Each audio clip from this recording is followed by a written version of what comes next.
Bonjour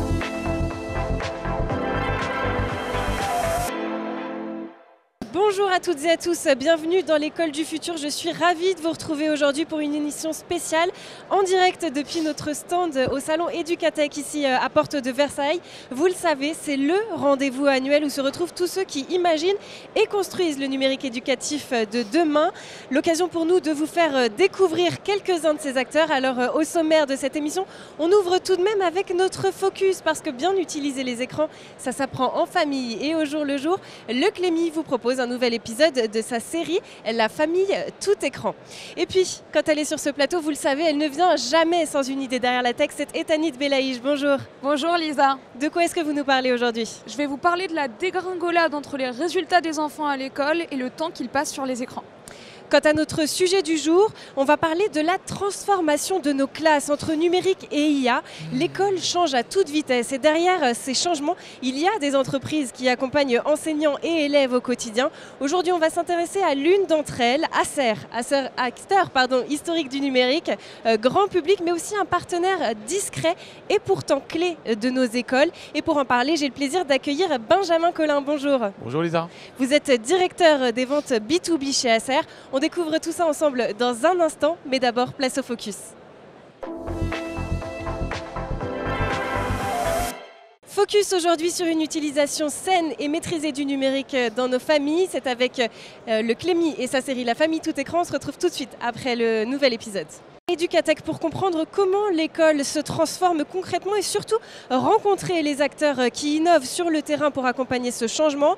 Acer fait justement partie de ces acteurs qu'on connaît encore une fois du côté grand public mais qu'on voit ici très engagés dans l'éducation autant à l'échelle nationale qu'européenne. On va prendre le temps dans cette émission de découvrir comment ils contribuent eux aussi à réinventer l'école. C'est tout de suite dans la première partie du talk.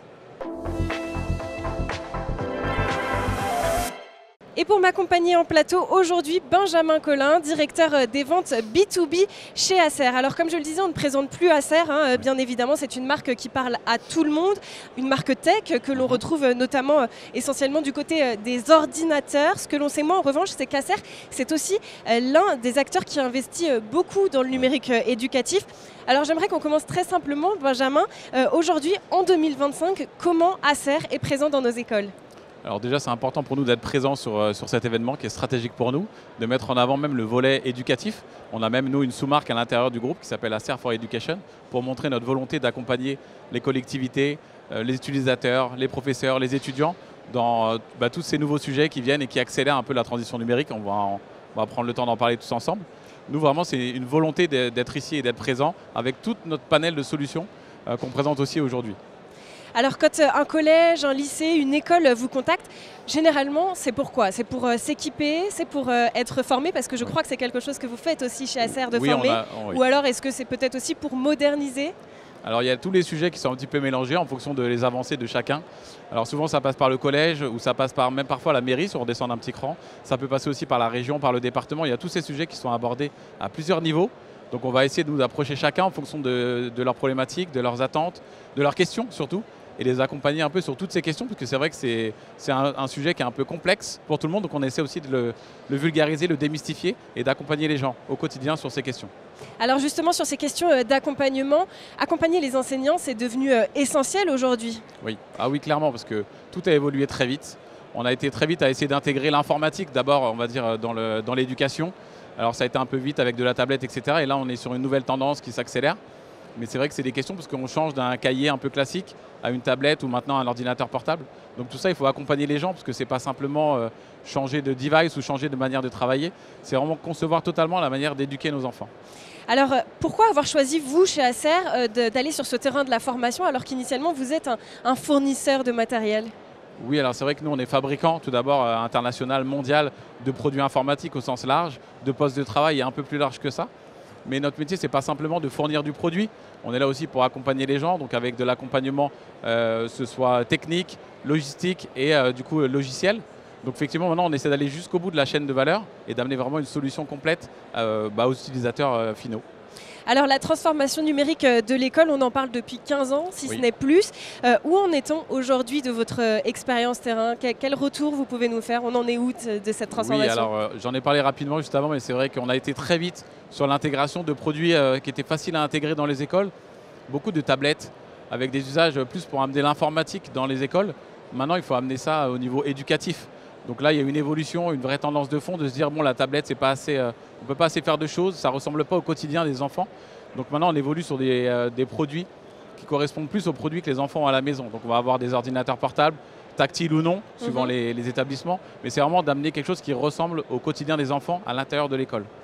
Alors, vous travaillez à l'échelle européenne et française. Est-ce qu'on peut dire aujourd'hui que la France a peut-être un retard ou peut-être de l'avance finalement par rapport à d'autres pays en termes de numérique à l'école? Alors c'est vrai que la France, nous, on aime bien être toujours un petit peu décalé de tout le monde. Donc on va avoir certaines avances d'un côté, certains retards de l'autre. Globalement, on est quand même en phase par rapport à nos homologues européens et internationaux, même s'il y a certains pays qui avancent un peu plus vite parce qu'on est sur un peu moins peut-être bordés en termes de règles, etc. Mais la France, nous, on fait attention à nos élèves, on fait attention à nos enfants. Donc on fait vraiment, on essaie de border tout ça. Mais c'est vrai que si on prend la dynamique globale sur la partie numérique et école, tout ce qui est prédit en anglo-saxon a été très très vite. Est-ce que c'est trop? On en jugera. Mais en tout cas, nous, la France, on avance, je pense, étape par étape, mais à notre rythme. Je pense que c'est concrètement le bon rythme qu'on suit pour l'instant. Et pour rattraper ce retard, qu'est-ce qui, selon vous, manque le plus? Est-ce que c'est une question uniquement de matériel, de réseau, de formation, ou alors c'est vraiment dans l'ADN de la France, comme vous venez de l'expliquer? Oui, c'est vrai qu'on a peut-être un ADN un petit peu gaulois, un petit peu assis sur nos, sur nos valeurs. Voilà, sur nos valeurs. Mais concrètement, là, tout est en train de s'aligner. Donc c'est un alignement des planètes. Il n'y a personne qui bloque. Hein. Concrètement, tout le monde a envie d'avancer. Mais on veut avancer dans un univers, un écosystème qui est maîtrisé, maîtrisable et intelligent. Donc c'est pour ça que ça prend un peu plus de temps, mais concrètement, tout est en train de s'aligner. Alors pour revenir sur la question de la transformation numérique de l'école, bien entendu, il y a un sujet qui est brûlant, c'est celui de l'IA. Oui. J'imagine du coup que les demandes des écoles ont dû évoluer ces 2-3 dernières années vis-à-vis de l'arrivée de l'IA. Alors l'IA, ça fait évoluer un petit peu tout. Là, on parle de l'école, mais ça marche sur l'entreprise, ça marche dans le grand public. Bien sûr. On a tous envie d'intégrer cet outil qui fait peur à tout le monde, mais qui est intéressant et qu'il faut qu'on arrive à maîtriser. On va dire que pendant des années, la question primordiale, c'était la sécurité. La question de la sécurité est toujours là, on en parlera après. Mais l'IA est passée quasiment devant en termes de questions en tout cas. Donc nous, on est là pour un peu démocratiser le sujet, essayer d'amener l'IA à l'école. Donc on se fait accompagner de nos partenaires, que ce soit Intel ou Microsoft. Mais en tout cas, c'est un sujet qui est devenu primordial pour tout le monde. Bon, bien évidemment, l'IA, on va continuer à en parler plus en détail au cours de l'émission. Mais comme c'est un gros volet, je réserve ça pour plus tard. En revanche, j'aimerais qu'on revienne sur le fait de fournir du matériel aux écoles. Aujourd'hui, il existe des inégalités. Forcément, quand on parle de numérique, on a ce qu'on appelle la fracture numérique. Alors comment vous faites, vous, chez Acer, pour répondre à des besoins aussi différents, par exemple dans une petite école rurale qui a peut-être moins de moyens et un grand lycée urbain par exemple? Alors nous, on a la chance d'avoir une gamme vraiment large dédiée à l'éducation qui va essayer de répondre à tous les besoins. Donc ce n'est pas les mêmes types de produits qu'on va utiliser dans les écoles primaires. Rurales ou pas, je pense que là on se rapproche, c'est vraiment le niveau de l'élève qui va être, stratégiquement important. Mais on a nous la chance d'avoir une gamme plutôt dédiée à la petite enfance avec des produits renforcés qui peuvent tomber par terre parce qu'on a des produits, des gens un peu moins précautionneux, mais des enfants. Puis après des collégiens, des lycéens, voire de l'université. Donc c'est vraiment un panel de produits qui nous permet de répondre à tout ça et d'accompagner tout le monde avec les différents niveaux de puissance et du coup de coût pour s'adapter aux besoins localement, parce que la réalité, ça reste un coût pour tout le monde, pour les collectivités, pour nous en tant que d'ailleurs Français. Donc il faut être stratégiquement, proposer les bons produits aux bons usages. Et puisque l'on parle de coût, j'aimerais qu'on parle aussi du coût écologique du numérique qu'on n'aborde pas forcément souvent. Quid de la consommation d'énergie avec vos produits? Comment est-ce qu'on fait finalement pour trouver l'équilibre entre moderniser l'école et à la fois rester responsable écologiquement? Alors ça, c'est un sujet pour nous qui est stratégique, on le met en avant sur notre stand. On a la chance d'être investi sur ce sujet-là depuis plus de 10 ans chez Acer, d'avoir une conception des produits qui est déjà plus écologique. Donc on va avoir un niveau de plastique recyclé qui va être très élevé sur nos produits. D'ailleurs, que ce soit sur les produits éducation, que ce soit sur les produits plus classiques bureautiques. Mais c'est vraiment un faire valoir stratégique pour nous. Donc l'idée d'abord, avant de parler de la gestion de l'énergie, c'est d'abord de bien concevoir les produits. Donc on essaie d'avoir cet engagement au niveau du plastique recyclé. Tous nos cartons maintenant sont des cartons aussi issus du recyclage. L'encre qui est sur les cartons est aussi biodégradable. Nos chaînes logistiques sont aussi éco-conçu. En tout cas, on fait venir ça par bateau avec des carburants biodurables. Donc d'abord, c'est de bien concevoir le produit et puis après d'accompagner les gens pour une utilisation intelligente aussi du device ou du produit, pardon. Et ça, comment on fait? Alors ça, c'est un accompagnement au quotidien parce qu'effectivement, on a commencé à en parler avec des gens ici sur le salon. Les produits ne sont pas non plus utilisés H24 toute la journée, donc il faut aussi bien concevoir les choses. Nous, on a également des produits avec des classes mobiles, donc on accompagne jusqu'à la classe mobile, le petit meuble aussi qui est souvent dans les salles, pour avoir une gestion intelligente de la charge des produits, couper la charge quand le produit est chargé, apprendre aux élèves à mieux utiliser le produit. Donc tout ça, c'est ces petits détails qui font que, effectivement, ça consomme plus qu'un cahier papier, on est d'accord. Mais ça amène aussi beaucoup de valeur ajoutée au quotidien en termes d'éducation. Alors on a commencé à l'évoquer, mais aussi dans un contexte scolaire, j'imagine que la réparabilité des produits est extrêmement importante. C'est quelque chose que vous avez pensé, vous, dès la conception de vos produits, j'imagine? Alors là, effectivement, là, on touche au cœur du problème, la réparabilité et même tout ce qui est accès aux services autour des produits, parce que ça reste des produits informatiques, des produits high-tech. Donc c'est important d'avoir une belle gestion, en tout cas de la partie service client. Et nous, on est la seule marque à avoir investi sur ce sujet-là. Donc on a pris ce sujet vraiment à cœur au sein d'Acer. On est la seule marque à avoir notre centre de réparation en France, à l'intérieur du groupe Acer. Donc on a une maîtrise complète, nous, de la partie service. Et jusqu'à la réparabilité des produits, tout ça est géré en France dans notre centre de réparation qui est à Angers. Bon, on vient de parler de transformation numérique, de formation des enseignants et aussi de fracture numérique. Restez avec nous puisqu'on va continuer notre discussion. Ça sera juste après avoir fait un petit tour du côté de la planète tech. Images et vidéos, c'est le meilleur d'Internet, c'est l'œil de Dylan Kohler.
Voilà de retour sur le plateau de l'école du futur, toujours en direct ici au salon Educatech à Porte de Versailles et toujours en compagnie de mon invité Benjamin Collin, directeur des ventes B2B chez Acer, avec qui l'on évoque la stratégie d'Acer pour accompagner la modernisation de l'école. On va continuer à en parler bien évidemment.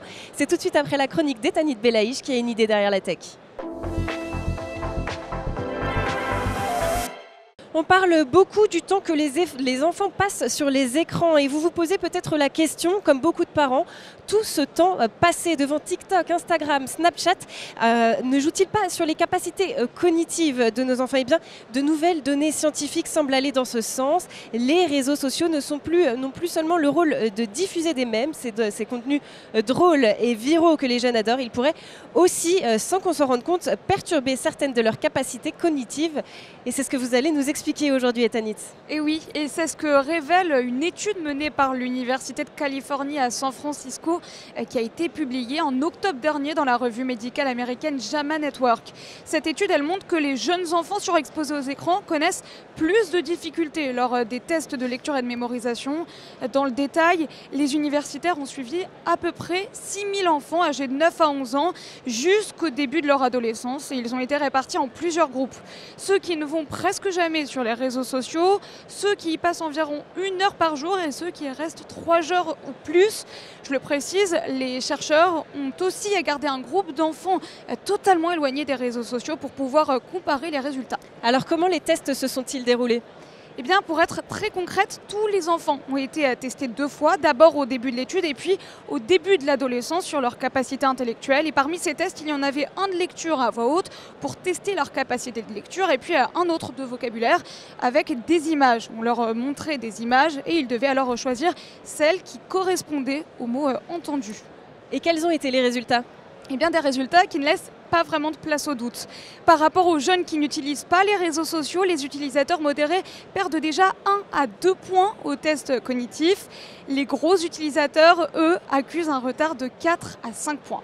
Autrement dit, plus le temps d'écran grimpe, plus les performances cognitives baissent. Et ce, alors qu'à l'adolescence, le cerveau est en plein chantier, puisque c'est là qu'il affine ses connexions neuronales. Au lieu de construire autour de se construire autour de l'effort, de la concentration et de la patience, les jeunes risquent donc de se tourner un peu plus vers la récompense rapide, le petit shoot de dopamine que vous connaissez tous à chaque notification, de quoi à long terme fragiliser certaines de leurs capacités cérébrales. Alors, est-ce qu'il y a des solutions pour faire face à cette menace, Etanit ?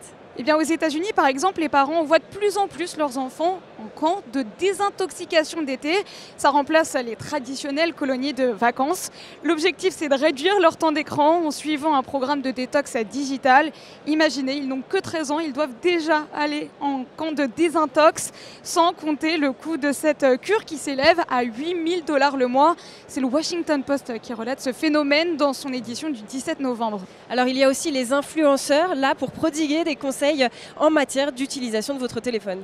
Et des coachs en temps d'écran pour décrocher les plus jeunes des tablettes connectées.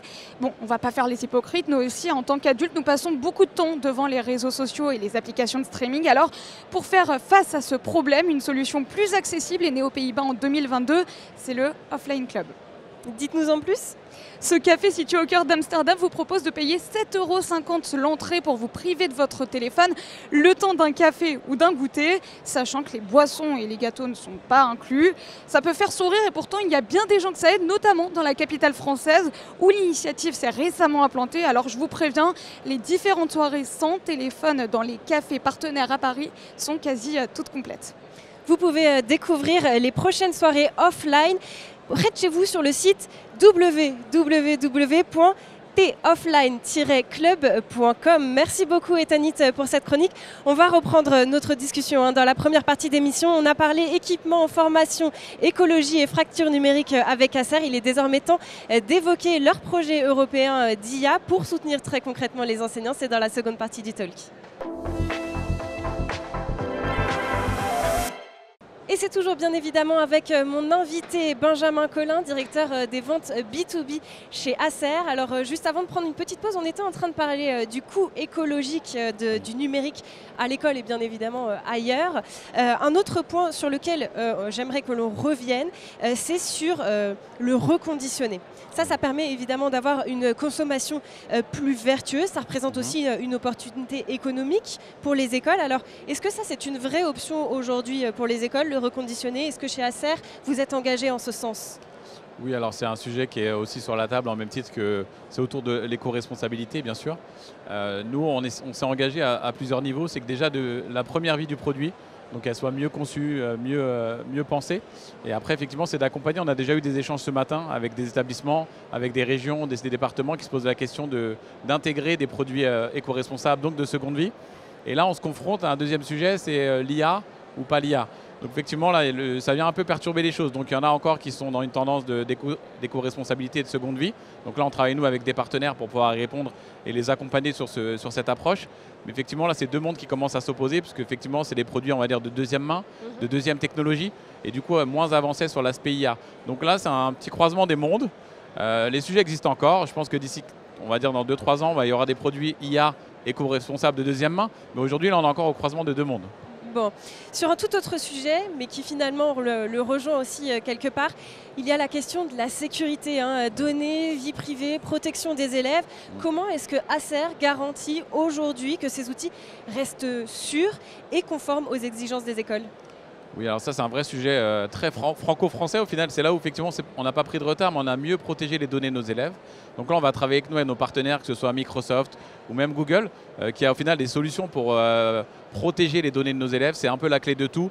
On a les mêmes contraintes sur l'aspect B2B, que ce soit en entreprise, même sur nous d'un point de vue personnel. On doit faire attention à nos données, donc on s'appuie vraiment sur nos partenaires logiciels tels que je disais Microsoft et Google qui sécurisent tout ça. On a aussi des autres partenaires qui sont à côté de notre stand qui offrent aussi des solutions un peu plus poussées.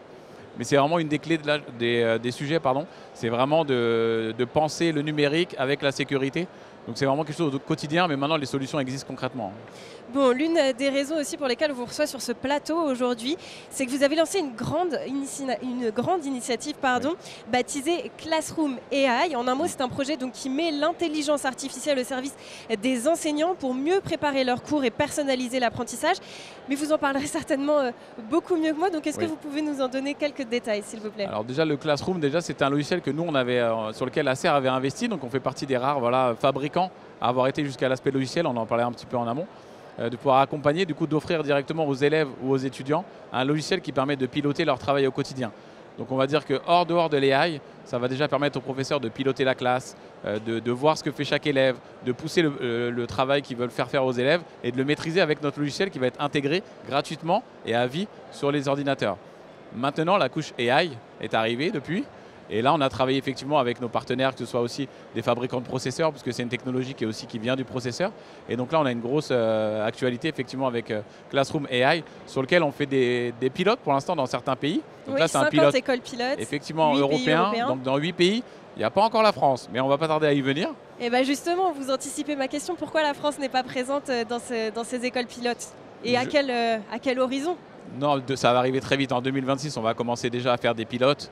C'est vrai qu'il faut aussi ouvrir un petit peu les mœurs et ça va plus vite dans certains pays qu'en France. Mais c'est important pour nous de l'avoir aussi en France. Donc là, il y a des pilotes dans 8 pays en Europe. L'idée du Classroom AI, c'est d'utiliser la fonctionnalité logicielle qu'on a et de rajouter la couche AI et du coup d'aller directement accompagner les professeurs et les élèves sur l'utilisation de l'AI au quotidien en classe. Donc là, c'est vraiment des formations physiques avec des personnes du coup. Qui vont expliquer comment on peut utiliser l'AI à l'école, comment on va se former à l'AI. Et donc c'est vraiment un accompagnement là, jusqu'au boutiste de la solution et pas simplement du produit. Alors avec votre outil, vous dites que les enseignants vont donc être accompagnés, ils vont pouvoir préparer leurs cours. Oui. Techniquement, comment ça fonctionne ? Non, c'est un logiciel qui est au final assez simple. L'idée c'est vraiment de simplifier les choses. Nous, on n'est pas maître du contenu. L'idée, c'est d'amener la solution qui va permettre de diffuser le contenu, parce que chaque établissement, chaque région amène un contenu un peu particulier, adapté. L'idée, c'est d'avoir une plateforme la plus ouverte possible qui va permettre au professeur de pousser le contenu qu'il veut.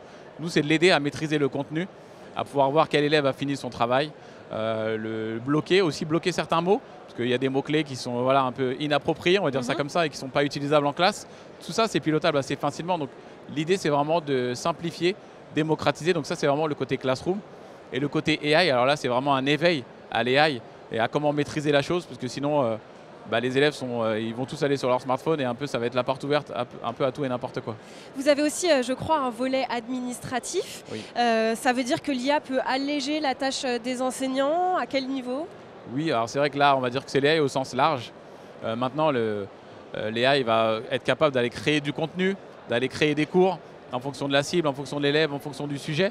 Donc là, c'est vraiment au niveau professeur, c'est de l'accompagner pour améliorer son contenu, le rendre plus interactif, plus vivant aussi, puisqu'on peut le rafraîchir assez rapidement. Donc là, c'est vraiment des solutions que nos partenaires à nous travaillent, Intel, AMD, qui vont nous accompagner pour pouvoir développer et utiliser toute la puissance de l'AI au service de l'éducation au final. Alors aujourd'hui à Educatech, vous présentez un certain nombre de nouveautés, bien évidemment, notamment je pense des ordinateurs AI Ready, c'est-à-dire avec de l'IA embarquée directement dans la machine. Pour un enseignant, ça change quoi? Alors là, on va reparler de la sécurité, parce que ça fait partie des choses importantes. L'AI, on va dire qu'il existe partout maintenant sur le smartphone, etc. Là, l'idée avec des produits AI embarqués, c'est d'avoir de l'AI qui va tourner en local. C'est-à-dire que les données utilisées vont être celles de l'ordinateur, sans forcément aller chercher des données sur Internet. Ça va éviter la fuite de données et une maîtrise totale des informations, sans pour autant aller piocher sur Internet, parce que c'est vrai que, pour citer les chats GPT, etc., ils vont chercher des données partout, alors que le fait d'avoir un processeur AI va chercher des données sur l'ordinateur et éviter du coup la fuite des données. J'ai repéré aussi que vous aviez un stand dédié spécifiquement aux primaires. Pour ce niveau d'enseignement, quelles sont les demandes spécifiques qui remontent du terrain? Alors la première, c'est la simplicité. La deuxième, c'est la robustesse. On a compris pourquoi, parce qu'effectivement, on va aller chercher des utilisateurs un peu moins précautionneux. Le produit va être dans un sac à dos, jeté ou pas dans la cour. Donc c'est vraiment d'aller chercher des produits qui sont plus renforcés, sans forcément être moins technologiques. Mais on va mettre un attrait particulier au renforcement. Donc c'est des produits avec une coque un peu plus renforcée. Ils peuvent chuter de 1 mètre. Est-ce qu'on peut les lancer dans la cour? À tester? Oui, c'est pas le conseil qu'on donne aujourd'hui. Voilà, ne jetez pas les ordinateurs, les tablettes dans les cours. Non, c'est pas le conseil, mais ils sont plus ou moins prévus pour. Voilà, en tout cas, c'est vraiment la différence. Va jouer d'un point de vue un peu sécurité, mais hardware du produit. Bon, et un petit peu plus surprenant cette fois-ci, j'ai vu qu'il y avait aussi de l'e-sport sur votre stand. Quel rapport entre l'e-sport, l'école, Acer? Alors déjà l'e-sport c'est le gaming, c'est quand même une ADN de notre marque. On a des produits dédiés aux gamers, donc là ça s'y prête un peu, on peut se poser des questions quant à la présence. Maintenant l'e-sport c'est une vraie tendance de fond pour pouvoir amener on va dire la gamification de l'apprentissage. Donc maintenant il y a des logiciels issus ou des jeux issus de jeux classiques connus par les enfants qui vont aider à améliorer on va dire l'apprentissage. Si on prend par exemple un jeu qui est bien connu qui s'appelle Assassin's Creed, quelque chose de très ludique. Et maintenant, on va utiliser ce jeu pour aller amener des cours d'histoire, pour faire promener les élèves dans des environnements très historiques. Nous, on fait une démonstration de Minecraft for Education, par exemple. C'est-à-dire que le jeu Minecraft utilisé pour améliorer la créativité des élèves. Donc tout ça, c'est une manière d'amener le gaming dans la partie éducation. Bon, finalement, on comprend donc pourquoi il y a du e-sport sur votre stand aujourd'hui. Merci beaucoup, Benjamin Collin. Je le rappelle, vous êtes directeur des ventes B2B chez Acer. Merci d'avoir été avec nous sur ce plateau. Merci aussi à Etanit Belaïch pour sa chronique aujourd'hui. Merci aussi aux équipes en régie, à Edouard Degnaud d'avoir produit cette émission.